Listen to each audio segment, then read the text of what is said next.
Ship. This week, I've got a great guest on called Josh Fraser. If you haven't run into Josh before, you may have heard of some of the companies he's been involved in. He's the co-founder at Origin Protocol, which is a very, very interesting blockchain business we're definitely going to dive into today. He is the co-founder of Price Slash, which is a bill lowering platform that was sold to Bill Shark. Yeah, he was the co-founder at Din, a meal kits company. He was the co-founder and CEO of Torbit, which was like a web performance startup that got sold to Walmart Labs, and even the co-founder and CTO at an event management tool company called EventView.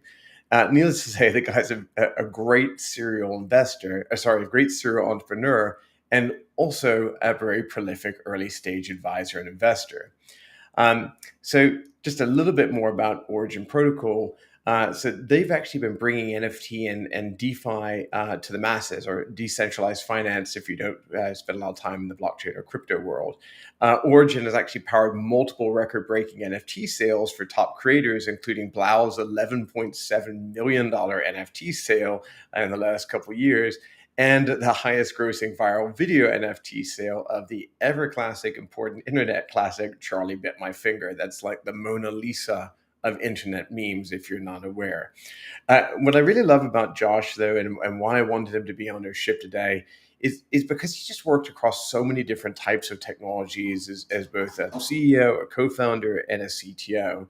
And I think he really knows what it means to lead with technology. And I don't mean just being a CTO as a literal technology leader, but in terms of taking new technologies and trying to innovate as both a leader and an entrepreneur. And so when you do that, there can be quite some twists and turns, which makes him a perfect candidate for OSHIP, which is why today's episode is called The Ups and Downs of Leading Through Technology. So here we go with another week of OSHIP.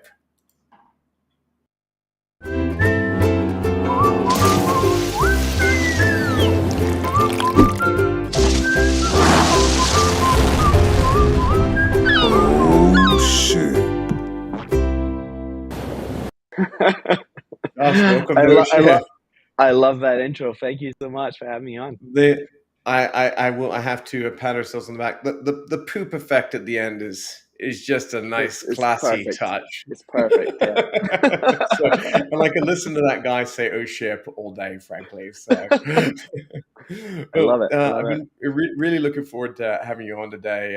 Again, you just come across as a really, really smart and charming guy, and I'd love just to start off. I tried to give you do your background justice, but could you give just kind of a brief intro to our audience and have them get a sense of kind of getting to know you a bit better? Yeah, sure. So I grew up in Glasgow, Scotland, and then studied computer science in college, and pretty much figured out that I was unemployable, and so I'd have to work for myself. And so I've been I have authority issues, not good at having a boss, and realized I'd have to start out on my own. And I've been building tech startups ever since. And so you ran Frivolous there, but started doing EventView, which is a social network to help people meet and network around conferences. Torbit, which is performance optimization tool that would automatically speed up websites. We worked with companies like Microsoft and Intel and Johnson & Johnson and big e-commerce sites. Sold that to Walmart Labs. Got into food delivery, kind of like Plated or Blue Apron, kind of a business doing that. And then short stint with the bill negotiation business you brought up. That was a pretty random, bootstrap business, but learned a lot about what I don't like to build. What types of companies are not fun, and that managing a call center of people is not my cup of tea at all. And then getting into crypto, of course, and the last 5 years building Origin have been sort of a wildest roller coaster of all out of everything I've done in my career. Given that it's the wildest roller coaster, I'm going to save the Origin stuff for a little bit later in this episode, just because I know there's just so much to unpack there. Let's start with some basic stuff. you've established you've got a really deep background in technology. What's the best part about being a founder with a deep technology background? Well, technology gives you leverage. So I think one thing I think about a lot is just this limitation we all have as humans, which is we all only get 24 hours in a day, 7 days in a week. And so no matter how hard you work, there's only so much you can do. Even if you're the smartest person, hardest working person, you still have that 1x constraint that you just can't be Hmm. that many places at one time. There's only so many emails you can physically type or respond to or decisions you can make. And so you're looking for a way to get leverage and break that threshold. And there's a lot of different ways you can do it, but technology is my favorite way, which is you can sit there at a computer, you can write some code, and you can reach millions and millions and millions of people with just the code that you're writing. We've seen this over and over again with small teams being able to do, just accomplish just incredible things, right? I think the Does Instagram code team make was you feel a little superhuman sometimes then? Uh, well, you don't necessarily get that on day one, right? Most of the Yeah. code you write doesn't get seen by anyone, and it doesn't, Okay. but it has that potential Yeah. to be big. It's not the only way of getting leverage, right? Hiring people is another one, investing capital is another, and so there's other things that I'm not as good at, right? Being a manager is not my favorite thing, but it gives me that leverage, right? And so Yeah. I do it as sort of a necessary evil to break free of that 1x constraint that I'm Yeah. trying to get past. Because for people like us that have big ambitions and want to accomplish as much as they can with but the short time we have here on the planet, that's kind of the name of the game. How do we get as much leverage as possible? And that's what I love about Never technology. enough time. So, Never enough time. when you think about being a technology leader, so a leader, I mean, again, you're a leader on many levels, but you kind of came up through that, call it like the technology track. Yeah. I can see how a lot of times that's led you to success. When is coming up through being a kind of a technology born leader, when has it not worked for you? Like, has it ever led you astray to be so technology centric, if that makes sense? Um, I can't. I want to say no, but I'm That's not good. sure. Yeah, I want to say no. I think usually technology is good. I think one thing I had to learn, and a lot of technologists go through this, is that just having a best product, just having a best technology isn't always enough. And so you can start with that, but then if you don't figure out how to sell it, if you don't sell it in the market, if you don't understand business, if you don't understand how to get investors, it doesn't matter, right? And so Mm. thankfully, a lot of that stuff came pretty intuitively to me. Yeah, I had a pretty natural knack yeah. for We business and understanding it, but there's certainly parts that I had to learn. yeah. I knew the technology stuff, but some of the other skills were just as critical, maybe probably more critical in a lot of ways than just the technology. We just had an opportunity to meet, just now, and I think sometimes when I meet technology leaders, they are so switched onto the kind of technology track that they struggle a little bit on the human side, so to speak. And it seems like you've got a really, good feel for that side of that. Is that fair? And do you think that makes you a little different than some technology leaders out there? Well, businesses are about people. It's everything about people. It's the best part about business. It's the worst part about Mhm. business. It's the hardest part about business, but by far. And so I wouldn't say I'm like good at it, but I'd say it's something I actively work at and think about on how to be, how to be more persuasive, how to be a better manager, how to um, Mhm. take things really, really seriously when an employee, brings up something that's bothering them. And as an Mhm. entrepreneur, your natural instinct is to say, that's that's so silly, that's so minor. Why are you wasting my time with this? Be an adult, don't worry about it, right? Yeah. Um, but I've learned that if someone's not happy, you treat that as like an existential threat to your company, right? Like you figure it out. Um, it might not be. It might be, their role isn't that significant. It's okay, but like you treat it as a major issue because if you let those things foster, they can become this Mm. much much bigger problem later on. I also feel like a lot of people sometimes get lost on this concept of and again, I don't want to overly stereotype, but I see it a little bit more with technology leaders, and let's say maybe a sales or marketing leader, where the understanding that getting people, like making sure people are happy, that they're passionate, that they're rallying, like you get so much more out of your team when everyone believes. And so the human element is really a big part of it. So I want to jump to a quote that you have it listed on both your LinkedIn and pinned on your Twitter account, and it says, and I'll try and repeat this back accurately.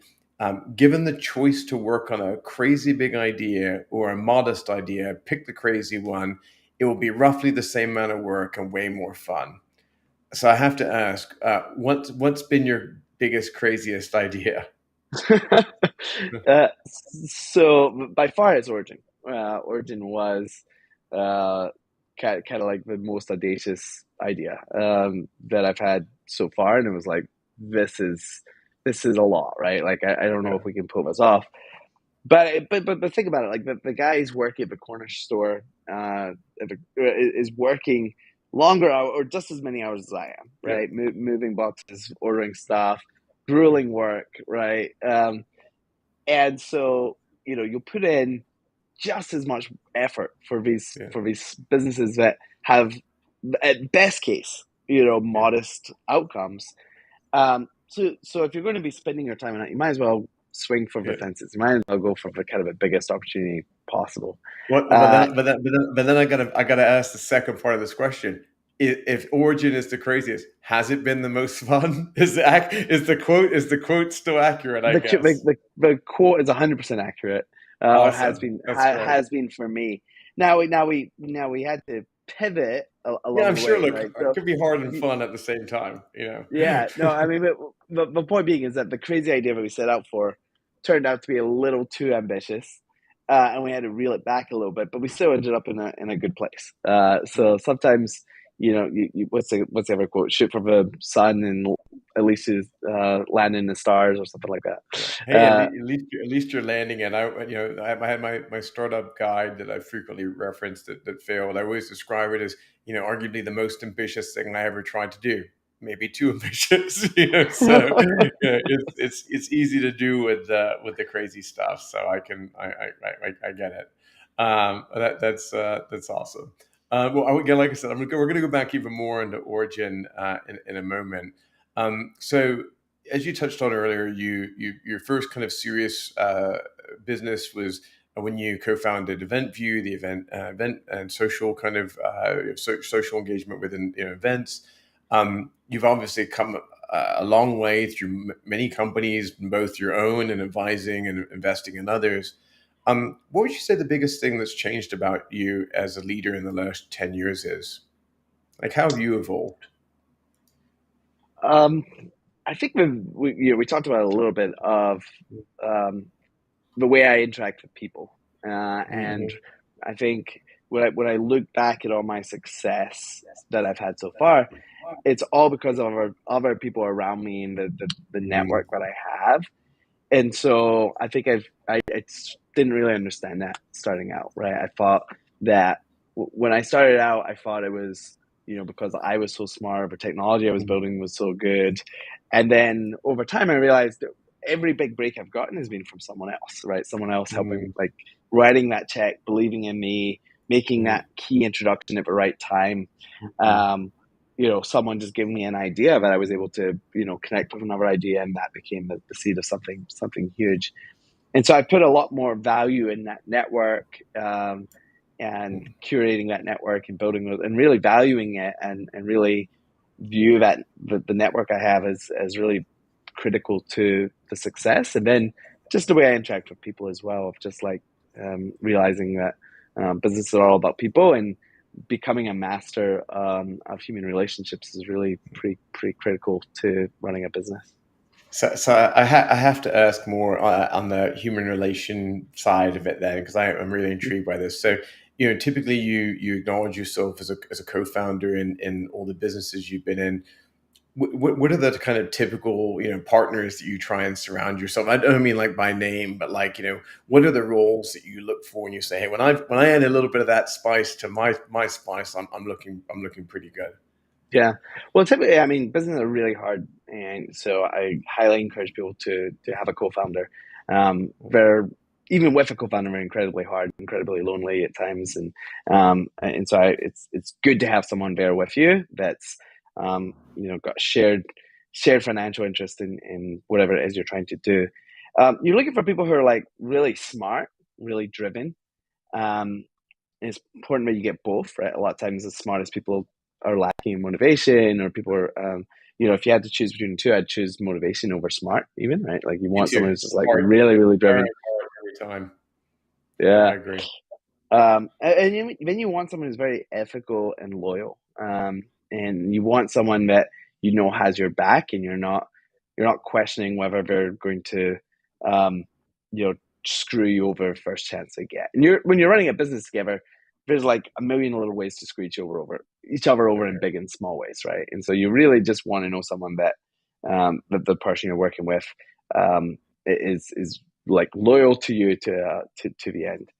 Um, and then it's great if you find someone who's complimentary and good at the stuff that you don't like to do, right? And so for me, it's like the finances, the bookkeeping, like all that stuff. I'm just like, I hate it, right? But my So my boring. co-founder is great at that stuff, right? Is but he's I wouldn't say he loves it, but he's willing to do it, right? He's like better at it than I am. And so finding that partner who's willing to compliment you in those areas is really beneficial as well. Do you mind me asking? Are you married? I'm not.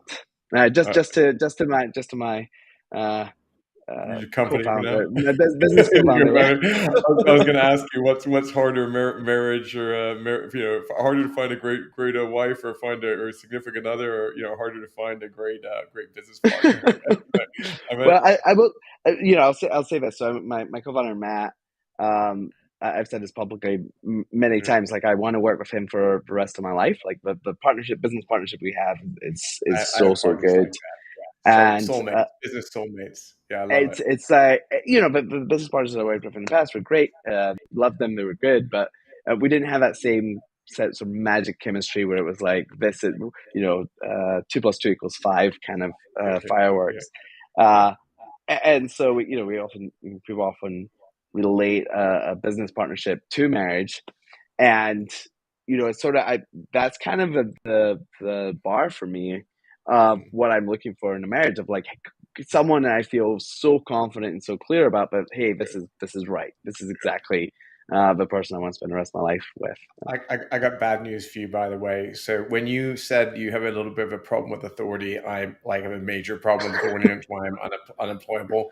But my wife is definitely my boss. I don't know what happened or how it happened, but I'm so whooped by her. It's terrible. I know she's going to watch this eventually and just wee herself. But yeah, it's just I don't know what happened. And the worst, I always say my wife is half Italian, half a Salvadorian. She's literally half my size, and I'm terrified of her. And so yeah, I don't know what happens. So maybe one day you'll find that significant other, and it'll be very different to your work soulmate, so to speak. So very funny. Well, um, let's jump around a little bit. I've mentioned multiple times now that you've advised quite a few companies, you've invested in quite a few companies. What are outside of Origin Protocol? Because we're going to go save that again. What are Sure. the technologies or even maybe investments that you're involved in, but just like outside of that you're really excited about as a technology leader? Yeah. So I do a lot of tech advising and investing. Some of the bigger ones, Solana was one of the bigger companies I was Yeah, advising, awesome. um, and they've done extraordinarily well, and taken quite a beating in the last few days over the FTX stuff. Um, but so that's one. A lot of opportunities just in crypto, because that's my industry. So I have more deal flow there than in most places.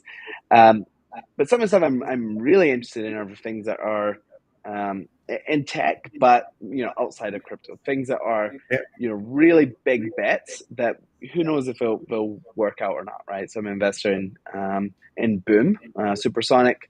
They're trying awesome. to bring they're trying to bring back supersonic flight, which who doesn't want that? and I, I, take I did the Concorde once when I was 13, wow, and how was that? my father was in the aviation business and pulled some strings, and I actually got to be in the cockpit for takeoff when they did it. Wow. It was pretty amazing, actually. Strangely enough, it's the only plane I've ever thrown up in. So, oh ship, I guess. Yeah, you know, the plane doesn't have very big wings, so the turbulence could be pretty extreme on it. And Oh, you know, I interesting. think we did a couple, like, you know, 100-foot up and down jumps along Oh, the way. oh, But it was awesome. I mean, you know, I guess I've been flown faster than speed of sound, which is pretty cool. And I could not be more excited about Boom. So I think that's really cool that you're involved with them. wow.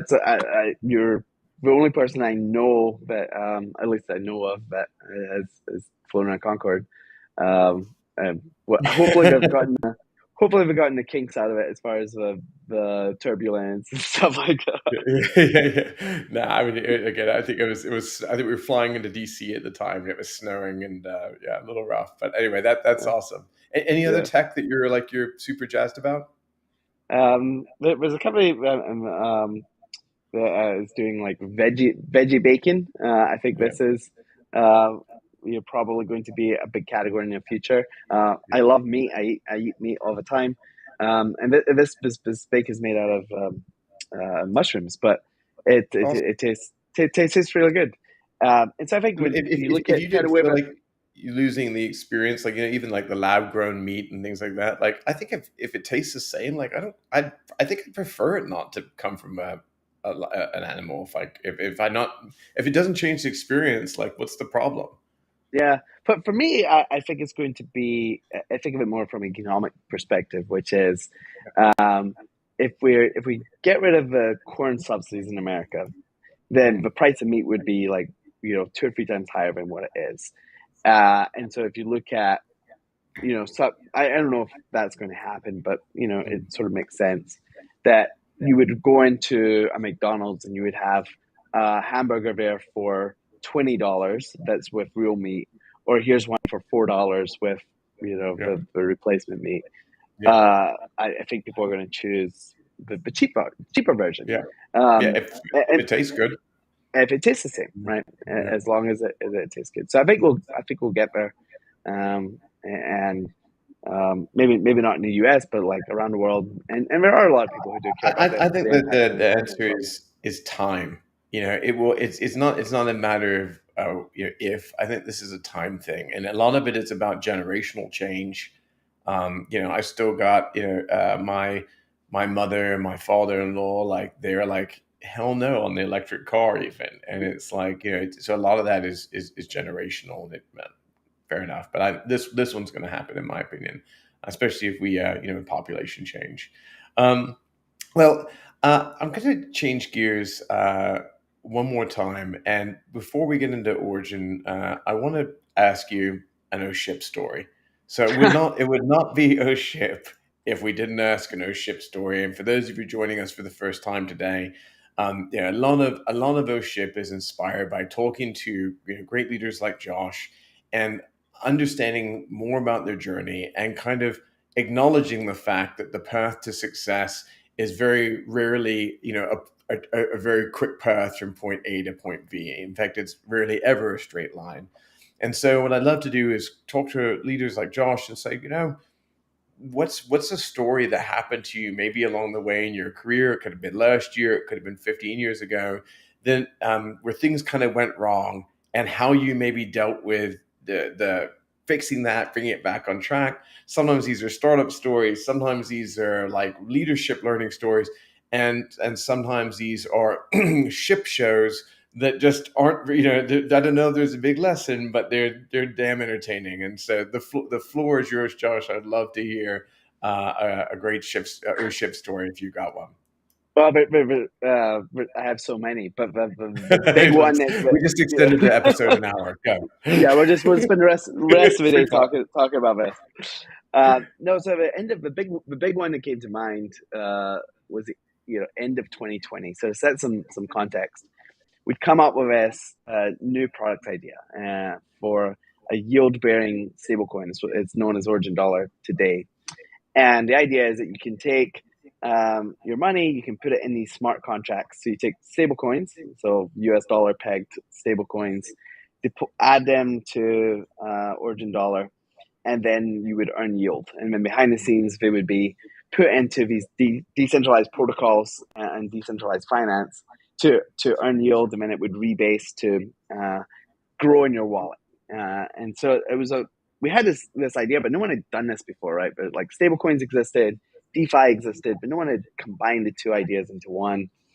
And so we come up with the idea for this, written some code, we deployed it to the Ethereum network, and we put a big disclaimer on the top of the website that said, like, we haven't audited these contracts. We don't know if there's bugs in them. You might lose all your money. Like, use at your own risk. Like, these are, like, as an entrepreneur, the biggest question you have is always just like, does anyone even want this thing, right? Yeah.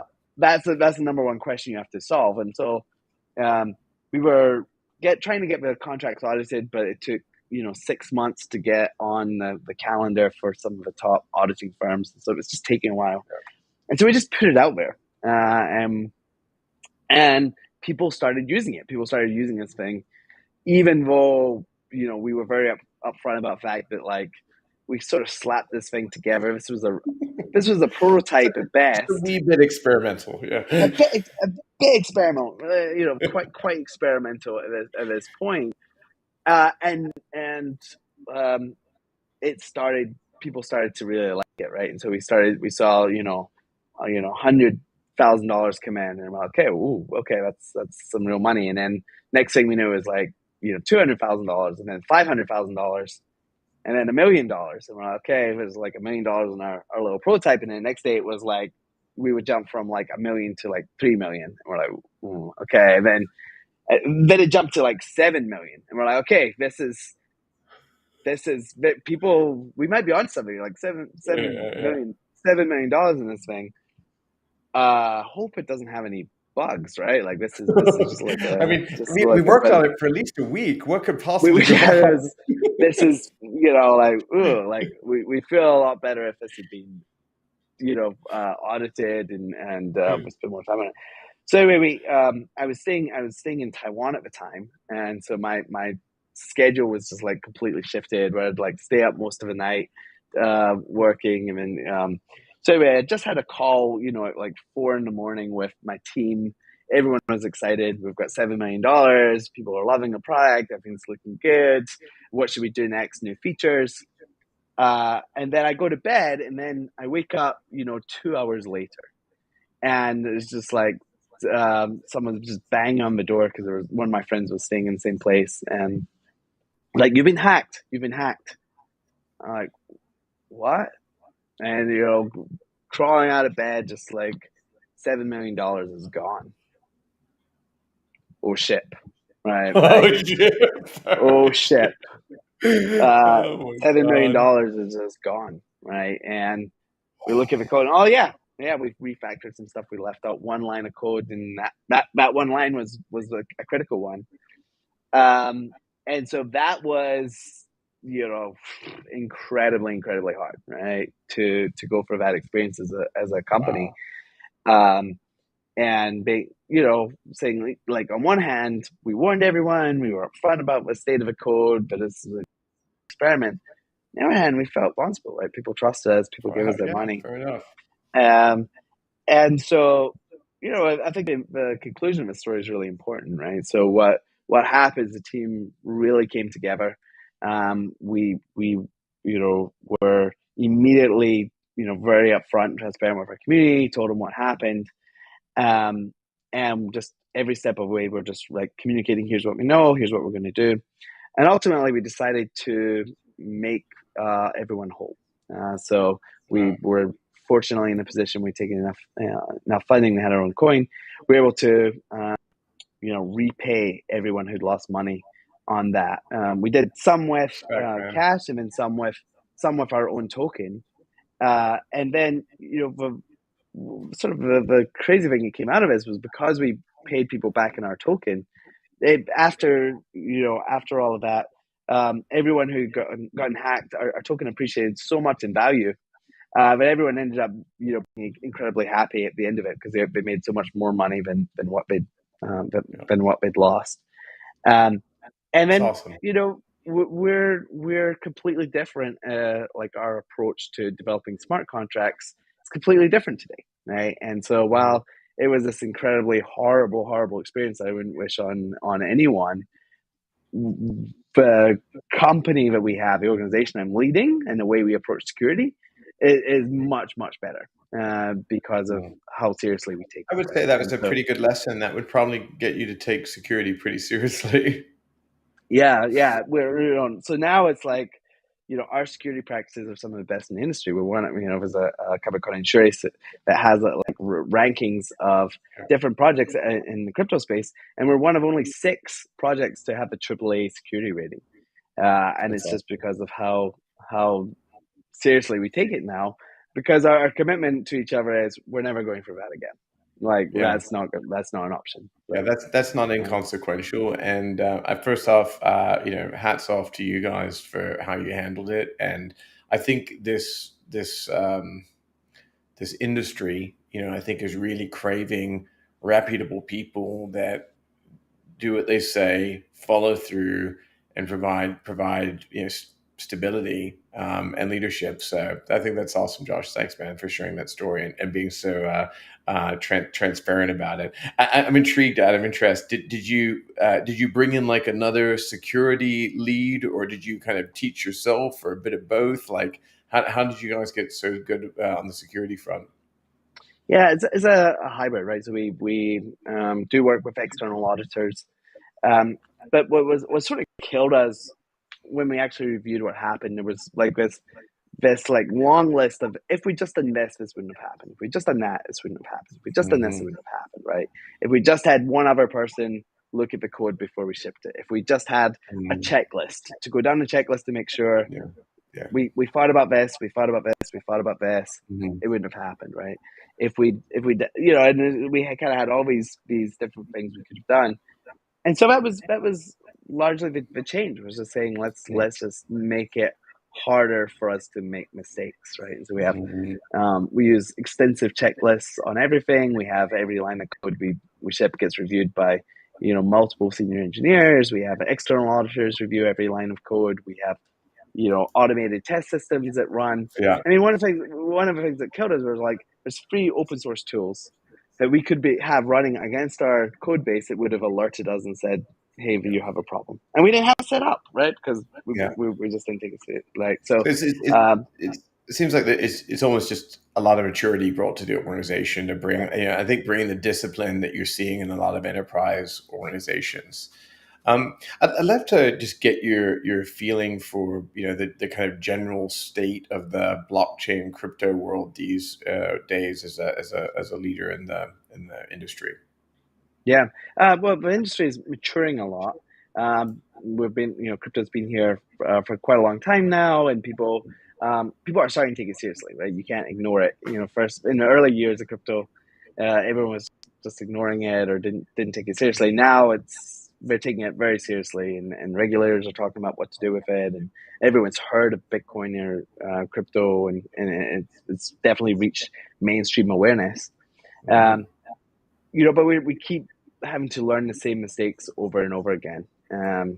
Like people who are not aware, like one of the largest exchange, the second largest exchange in the space, FTX, just imploded. Turns out they were, taking customer, or at least it appears that they were taking customer deposits and handing them off to their sister trading firm to make reckless bets, and they lost some of those bets and lost their customers funds to the tune of $8 billion. And How what many was billion dollars? eight like $6 to $8 billion. I didn't um realize it was that bad. I'd heard about it, but I didn't realize the scale of it. yeah, That's it's crazy. it's really bad. And the lesson, crypto's supposed to solve this. Crypto's supposed to be about um bringing transparency to the system, so you don't have to ask these questions about what is the bank doing with money? Because we're used to that, right? We know that's what banks are doing, right? You give your money to Mm-hmm. the bank, they're going to go and lend that multiple times over, and that's part of a problem. Is like Mm-hmm. if those bets go wrong, like that, but what does that do to the financial system? We've seen how that we've seen that story play out before, I mean, and so is there a solution that do you think is out there? That it, to your point, that's kind of the point, is that we're supposed to be able to seal this to transparency. How do these things happen, and how do we solve that? yeah. So there is a solution for it. Decentralized finance is where we can actually store the crypto ourselves. We shouldn't, we can or we shouldn't be holding it on decentralized exchanges. You can hold it in your own wallet, and you can know exactly where it is. Or if you're trading with a counterparty, you can use these decentralized technologies. Things like Uniswap will let you actually swap from one kind of token to another, and you don't need to give up custody of your assets. You don't need to take the risk of handing it to some scammer who's going to run off with your funds. And so crypto is a solution to this, right? It's built Mm-hmm. with that. It provides the ability for that transparency, so you don't have to ask these questions. You can see exactly where the funds are. You can know that they're safe, and you don't have to put your trust in any government, any corporation, in Mm-hmm. any one entity. You can just trust in mathematics and Mm-hmm. the human, the incentives that humans are going to continue working in their own selfish best interests. And if you trust those two things, you can have full confidence in exactly what's going to happen in the future. Mm-hmm. And what do you think is holding the industry back the most right now in terms of I guess seeing that future from happening? I think there's a lot of things. One is like the technology is still too hard to use. There's a lot of concepts that people aren't aware of or are not prepared for, right? Like being your own bank is not something the average person's ready for, equipped for. And so there's a lot of there's a steep learning curve on how to hold these assets securely and safely. So I think that's one thing. And then when you look at what happened with FTX, like this is a non-US exchange, but a ton of Americans were using it. And what happened is because there hasn't been clarity in the US, and the US has been made it a very difficult place to operate a business like this. Mm-hmm. All of this has gone overseas to riskier businesses where they're not like Coinbase shows you know proof of their reserves. They show that what assets they're holding, and they have to report that to the government. And so I feel pretty good about keeping money on Coinbase. I still Mm-hmm. would prefer to do self custody, but of the different centralized options, at least Coinbase is making an effort to show that their funds are backed one for one, and they're sort of a good actor in this space. But so many businesses were pushed offshore where they didn't have those good financial practices, and the Mm-hmm. lack of regulatory clarity here in the US was part of that forcing function. And so the SEC and regulators are doing just a terrible job on, they're supposed to be trying to keep people safe, but their actions are actually making it, more and more dangerous for people to participate in this space. And then, bring it back to your own business. What do you think Origin's role in shaping the next couple of years is? Well, we're most excited about bringing the next the next million, 10 million, 100 million people into crypto. We're coming from, our team's coming from, these Silicon Valley companies. We spent a lot of time, building these products that have been, have reached hundreds of millions or billions of people. And so we want to take all the lessons we learned about how to build user-friendly products, and we want to take that expertise and help bring people into crypto. We really see this as something that's really important. How do we give people a way to earn money with Origin Dollar, right? Or where you can, have something that's much better than what you'd get with your bank. A better form of like digital money that you can send, or for NFTs, right? NFTs have become wildly popular, and we have a platform that helps creators who want to sell NFTs and a marketplace where people can trade them.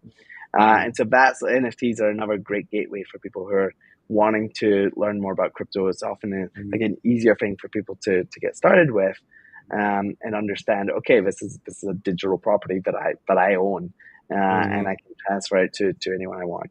And so our role, I think, is bringing mainstream people into crypto and educating them along the way. Yeah, for me, you mentioned this earlier. Like, I think customer experience, so to speak, like, or user experience, however you want to think about it, um, uh, is certainly one of the big things I think needs to be done. It just is not easy enough. Yeah, and I'm a massive nerd, and even it can be a little tricky for me at times. Sure. Um, I also think there's putting my marketing guy hat on for a second. I think there's a communications issue. And I think one of the things that, at least when I watch the market, I feel like, or the industry, I feel like you take to bring that next 100 million people in, they don't want to talk about the tech. They want to talk about the outcomes. And I think one of the things the industry needs to really work on, from my point of view, and I'm an engaged outsider, let's call it. And I think, getting to a place where, um, you know, it's like too much in the sausage making, if you know the expression. Yep. It's Yep. like, so I think this is really going to take off when basically they just, you're selling the value proposition, the stability, the transparency, but calling art, NFTs is not particularly sexy as an example. Getting into, I think, some of the finance side of it, and it's tricky because I think there's this really engaged group of people in the industry who are so passionate about it, and it's birthing something new. It's so exciting. And then it's like, how do you find these, like, almost like two layers to let that group of, like, hardcore people keep talking to each other because they're super geeked out on this stuff, and that's great. Yeah. And then how do you still make it accessible to everyone else at the same time? It's a really interesting challenge. Yeah. Yeah. Well, I mean, one of the challenges is that um, things can look the same on the surface, but then what's happening underneath is completely different, Yeah. right? So you're depositing your money into FTX, you're giving your money to someone who's ultimately, going to reveal themselves as a scammer, or you have a decentralized version of that perhaps could look exactly the same as far as the user experience goes, but is a trustless piece of code that is technically incapable of scamming you, right? Where the code is Yeah. Yeah. immutable, open source, can't be Yeah. changed. Um, and so what happens when the user doesn't understand the difference between those two experiences and they look kind of similar enough that they just assume that they're the same? And so I think Mm. that's why there's I very much agree with you of like we'd rather not be talking about the technology and well, Mm. this is a blockchain thing or whatever, but actually some of those differences are quite important to Yeah, no, highlight right it's now. true. And it would be a great, like I said, it's a great communication challenge to kind of check both those boxes at the same time.